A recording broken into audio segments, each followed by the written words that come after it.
PMN news. আমাদের বেতনের দাবিতে আমাদের আন্দোলন চলবে। সকাল থেকে গয়েশপুর সরকারি পলিটেকনিক কলেজে বিক্ষোভে বসে অস্থায়ী কর্মীরা। বেশ কয়েকটি দাবিতে তারা এই বিক্ষোভে বসে। খবর পেয়ে ঘটনাস্থলে আসে গয়েশপুর ফাঁড়ির পুলিশ আন্দোলনকারীদের সাথে কথা বলার পর অবশেষে তারা বিক্ষোভ স্থল ছেড়ে দেয়। আসুন জেনে নেব যে তারা কি কারণে এই বিক্ষোভ দেখালো। আমাদের আন্দোলন হচ্ছে আজকে 4 মাস ধরে আমাদের কোনো বেতন নেই। এটা কোনো সরকারি দিক থেকে কোনো নোটিশ দেয়নি আমাদেরকে যে বেতন হচ্ছে না। আমাদের কাজটা আছে কিনা সেটাও বুঝতে পারছি না। আমরা কাজে আসছি, কাজকর্ম ঠিকঠাক করে কলেজে করছি, চলে যাচ্ছি, কিন্তু আমাদের যে কিছু বেতনটা কবে হবে কি হবে না সেটা নিয়ে কোনো রকম পরিষ্কারভাবে কিছু সরকার বলছে না। তো আমাদের কোনো নোটিশ নেই নিজেদের কাছে। তো সেই ব্যাপারে আমরা আজকে কলেজের গেটটাকে অবরোধ করেছি যাতে আমাদের স্যালারিটা, বকেয়া স্যালারিটা ঠিকঠাক করে দেয়। এবং আমরা 9 বছরের ধরে কোনো 1 টাকা স্যালারি বৃদ্ধি করতে পারিনি। সরকার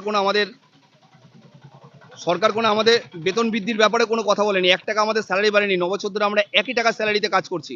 তো আমাদের গভর্নমেন্ট কন্ট্রাকচুয়ালে আন্ডারে আনা হোক। দীর্ঘদিন ধরে আমরা কোয়ালিফাইড হওয়া সত্ত্বেও এখানে কাজ করছি।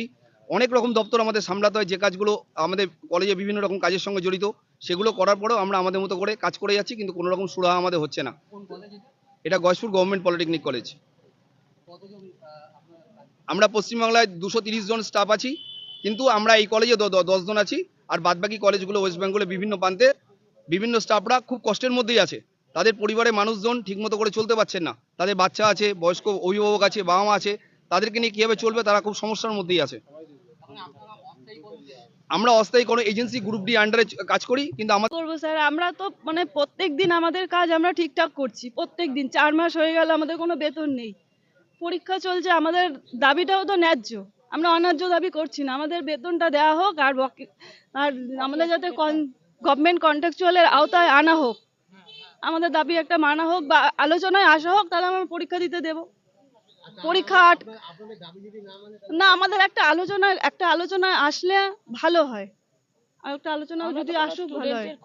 আমরা কারোর ক্ষতি করতে চাই না।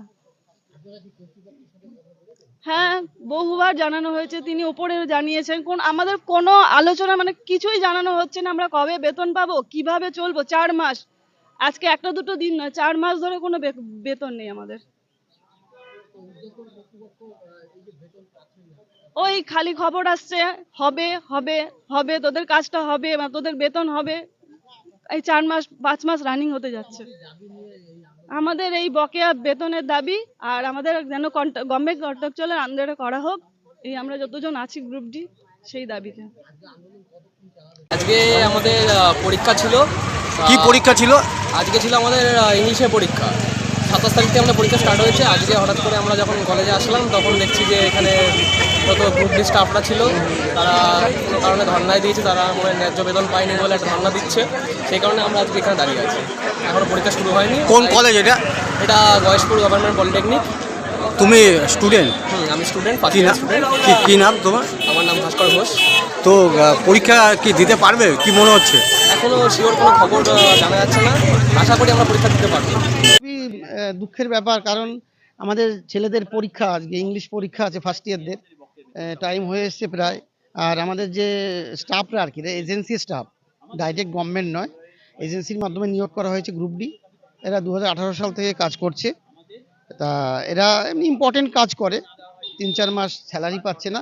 তবে আমি প্রতিনিয়ত গভর্নমেন্টের সঙ্গে যোগাযোগ রেখে চলেছি। আমি এইমাত্র ডাইরেক্টর স্যারকে ফোন করলাম, উনি বললেন যে ওদের ফাইলটা অ্যাপ্রুভাল হয়ে গেছে আর নতুন একটা এজেন্সি দায়িত্ব পেয়েছে, সেটার ওদের লেটার অফ অ্যাকসেপ্টেন্স ওরা দিয়ে দিয়েছে আর কি।